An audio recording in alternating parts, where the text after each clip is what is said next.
ಇಡೀ ಜಿಲ್ಲೆಯಲ್ಲಿ ಪ್ರಪ್ರಥಮ ಬಾರಿಗೆ ವಿವೇಕ ಶಾಲೆಗಳನ್ನ ನಮ್ಮ ತಾಲೂಕಲ್ಲಿ ವಿಶೇಷವಾಗಿ ಉದ್ಘಾಟನೆ ಮಾಡಿದ್ದೀವಿ. ನಮ್ಮ ತಾಲೂಕಲ್ಲಿ 21 ಜಾಗದಲ್ಲಿ ಗೋಪೇನಹಳ್ಳಿನೂ ಸೇರಿ 21 ಜಾಗದಲ್ಲಿ ವಿವೇಕ ಶಾಲೆಗೆ ಒಂದು ಕೊಠಡಿ ಶಾಲಾ ಕೊಠಡಿ 20 ಲಕ್ಷ ಅನುದಾನದಲ್ಲಾಗಿರುವಂಥದ್ದು. 21 ಜಾಗದಲ್ಲೂ ಕೂಡ ಕಾರ್ಯ ಅಂದರೆ ಶಾಲೆಗಳು ಕಂಪ್ಲೀಟ್ ಆಗಿದೆ, ವರ್ಕ್ ಕಂಪ್ಲೀಟ್ ಆಗಿದೆ. ಸ್ಕೂಲ್ಗೆ ನಾವು ಅದನ್ನು ಇವತ್ತಿಂದ ಹ್ಯಾಂಡ್ ಓವರ್ ಮಾಡ್ತೀವಿ. ಎಲ್ಲ ಸ್ಕೂಲ್ಸ್ಗೂ ಎಲ್ಲೆಲ್ಲಿ ರಾಮಸಾಗರ ಇರ್ಬೋದು, ದೊಡ್ಡಕಾಡಿ ಇರ್ಬೋದು, ಗಂಗಾನಲ್ಲೂರು ಇರ್ಬೋದು, ಬಡ್ಮಾಕ್ನಹಳ್ಳಿ ಇರ್ಬೋದು, ಗೂಡುಗುಡ್ಡ ಇರ್ಬೋದು, ಗೋಪೇನಹಳ್ಳಿ ಇರ್ಬೋದು, ತಲ್ಲಪ್ಪಲ್ಲಿ ಎಲ್ಲ ಪಂಚಾಯಿತಿಯಲ್ಲೂ ಒಂದೊಂದು ಸುಂದರಪಾಳ್ಯ ಪಂಚಾಯಿತಿಯಲ್ಲಿ ತಲ್ಲಪ್ಪಲ್ಲಿ, ವೆಂಕಸಂದ್ರ ಪಂಚಾಯಿತಿಯಲ್ಲಿ ಗೋಪೇನಹಳ್ಳಿ, ಟಿಗೋಲಹಳ್ಳಿ ಪಂಚಾಯಿತಿಯಲ್ಲಿ ಬಡ್ಮಾಕ್ನಹಳ್ಳಿ, ರಾಮಸಾಗರ ಪಂಚಾಯಿತಿಯಲ್ಲಿ ಇನ್ನೂ ಒಂದು 5-6 ಪಂಚಾಯಿತಿಯಲ್ಲಿ ಅದು ಒಟ್ಟು 21 ವಿವೇಕ ಶಾಲೆಗಳನ್ನ ಹಿಂದೆ ಸರ್ಕಾರದಲ್ಲಿ ಅನುದಾನವನ್ನು ಕೊಟ್ಟಿದ್ದು. ಒಂದು ಕ್ಲಾಸ್ ರೂಮ್ಗೆ 20 ಲಕ್ಷ ಅನುದಾನ ಕೊಟ್ಟಿದ್ದು. ಒಂದು ತಾಲೂಕಿಗೆ 21 ವಿವೇಕ ಶಾಲೆಗಳನ್ನು ಕೊಟ್ಟಿದ್ದು. ಇಡೀ ಜಿಲ್ಲೆಗೆ ಫಸ್ಟ್ ಟೈಮ್ KGF ತಾಲೂಕಲ್ಲಿ ನಾವು BO ಮತ್ತು ಶಿಕ್ಷಕರ ತಂಡ ವಿಶೇಷವಾಗಿ ಇದನ್ನು ಉಸ್ತುವಾರಿ ತಗೊಂಡು ಜವಾಬ್ದಾರಿಯಿಂದ ಕೆಲಸ ತಗೊಂಡಿರುವಂಥ ಅಲ್ಲಿನ ಶಿಕ್ಷಕರ ತಂಡಕ್ಕೆ ಧನ್ಯವಾದಗಳನ್ನು ಹೇಳಿ, ಫಸ್ಟ್ ಟೈಮ್ ನಾವು KGF ತಾಲೂಕಿನಲ್ಲಿ ಎಲ್ಲ ವಿವೇಕ ಶಾಲೆಗಳನ್ನ ಅಟ್ ಎ ಟೈಮ್ ಇನಾಗ್ರೇಟ್ ಮಾಡಿಸಿದ್ದೀವಿ. ಪ್ರತಿಯೊಂದು ಜಾಗದಲ್ಲೂ ಅಲ್ಲಿ ಶಾಲಾ ಮಕ್ಕಳು, ಪ್ರಿನ್ಸಿಪಲ್ಲು ಮತ್ತು SDMC ಸದಸ್ಯರ ಜೊತೆ ಸೇರಿ ಈ ಎಲ್ಲ ಶಾಲೆಗಳು ಇದೇ ಟೈಮ್ಗೆ ಉದ್ಘಾಟನೆ ಆಗಿದೆ, ಲೋಕಾರ್ಪಣೆ ಆಗಿದೆ. ಮಕ್ಕಳಿಗೆ ಇದು ಅನುಕೂಲ ಆಗಲಿ. ಮಳೆಗಾಲ ಈಗ ಮುಂದೆ 4-5 ತಿಂಗಳು ಮಳೆಗಾಲ ಇರೋದ್ರಿಂದ ಮಳೆಗಾಲಕ್ಕೆ ಓದ್ತಾ ಇರುವಂತಹ ಶಾಲೆಗಳಲ್ಲಿ ಮಕ್ಕಳಿಗೆ ಅನಾನುಕೂಲ ಆಗಬಾರ್ದು ಅಂತ ದೂರದೃಷ್ಟಿ ಇಟ್ಕೊಂಡು ನಾವು ಇದನ್ನು ಲೋಕಾರ್ಪಣೆ ಮಾಡಿದ್ದೀವಿ. ಇದು ಒಂದು ಇಡೀ ಜಿಲ್ಲೆಗೆ ನಮ್ಮದೇ ಮಾದರಿಯಾಗಿ ಮಾಡಿರೋವಂಥದ್ದು ಕೂಡ. ಕ್ವಾಲಿಟಿ ವರ್ಕ್ ಮಾಡಿದ್ದಾರೆ, ನೀವು ನೋಡ್ತಾ ಇದ್ದೀರಾ, ಕ್ವಾಲಿಟಿ ವರ್ಕ್ ಮಾಡಿದೆ. ಇದು ಒಂದೇ ಕ್ಲಾಸ್ ರೂಮ್ ಸಾಕಾಗುತ್ತೆ ಅಂತ ಹೇಳ್ತಾ ಇಲ್ಲ. ನಾವು ಆ ಶಾಲೆ ಆವರಣಕ್ಕೆ ಬಂದಾಗ ಒಂದೇ ಕ್ಲಾಸ್ ರೂಮಿಂದ ಮಕ್ಕಳ ಸಂಖ್ಯೆಗೆ ಅನುಗುಣವಾಗಿ ಆ ರೀತಿಯ ಆ ಕ್ವಾಲಿಟಿ ಕ್ಲಾಸ್ ರೂಮ್ಸ್ನ ಇನ್ನೂ ಹೆಚ್ಚು ಮಾಡಬೇಕಾಗತ್ತೆ ಬರೋ ದಿನಗಳಲ್ಲಿ. ಅದನ್ನು ತಿಳ್ಕೊಳ್ಳುವಂಥ ಪ್ರಯತ್ನ ಮಾಡ್ತಾರೆ. ಉದ್ಘಾಟನೆಗಿಂತ ಜಾಸ್ತಿ ಇಲ್ಲಿನ ಸ್ಟ್ರೆಂತ್ ಏನಿದೆ, ಇಲ್ಲಿ ಒಂದು 100 ಜನ ಮಕ್ಕಳಿದ್ರೆ ಇದು ಒಂದು ಕ್ಲಾಸ್ ರೂಮ್ ಸಾಕಾಗತ್ತಾ, ಇಲ್ಲ 2 ಬೇಕಾ, 3 ಬೇಕಾ, ಏನೇನು ಅವಶ್ಯಕತೆ ಇದೆ ಅಂತ ತಿಳ್ಕೊಳ್ಳುವಂಥ ಪ್ರಯತ್ನ ಮಾಡಿದ್ರು. ಭಾಳ ಒಳ್ಳೆ ಶಿಕ್ಷಕರು ಈ ಜಾಗದಲ್ಲಿದ್ದರು, ಅನುಭವ ಇರುವಂಥದ್ದು.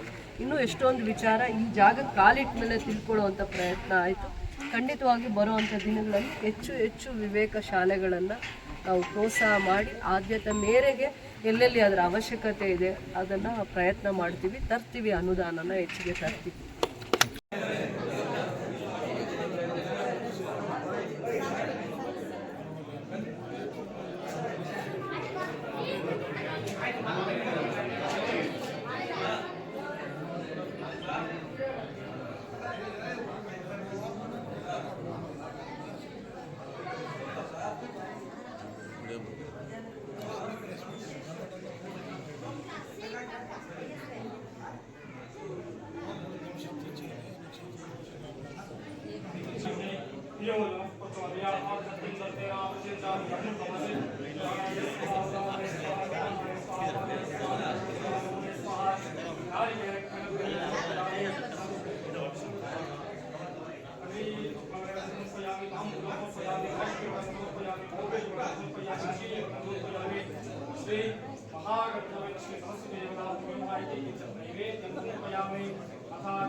नमो वामनाय नमो ज्येष्ठाय नमो श्रेष्ठाय नमो फलाय नमो फलविकरणाय नमो श्रीमन्महादेवाय नमः।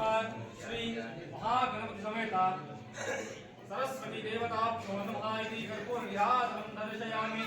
देवरक्षां धरयामि, आत्मरक्षां धरयामि। सारी बिड्री ಬರ್ತಾರೆ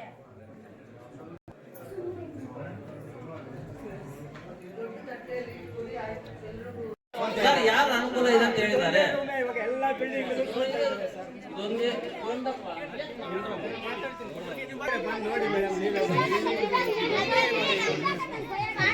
ಅದು ಒಂದಲ್ಲ ಕೂಡ ಅಂತ. ಓ ఇది అంతే డూప్లికేట్లు అంతా.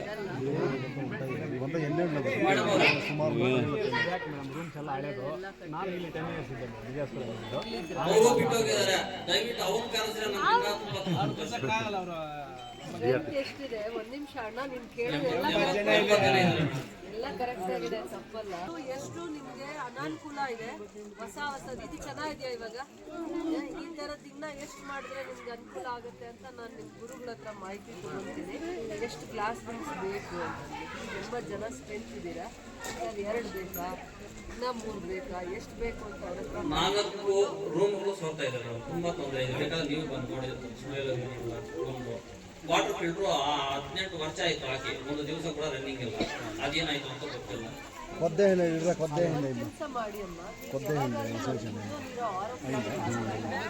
ಸ್ಕೂಲ್ ಹತ್ರನೇ ಹಾಕ್ಸಿ, ಸೊ ದಟ್ ಅವ್ರಿಗೆ ಅನುಕೂಲ ಆಗಲಿ, ಮಕ್ಕಳಿಗೆ ಅನುಕೂಲ ಆಗಲಿ. ಅದು ಇದು ಬೇಡ ಮೇಡಮ್, ಅದು ಇಲ್ಲ. ಅಲ್ಲಿ ಏನು ಆನೆ ಆಗಿಲ್ಲ, ಖಾಲಿ ರೂಮ್ ಐತೆ. ನೀವೇನು ನೋಡಿ 2003 ಅಲ್ಲಿ ಸ್ಟಾರ್ಟ್ ಆಯಿತು ಮೇಡಮ್.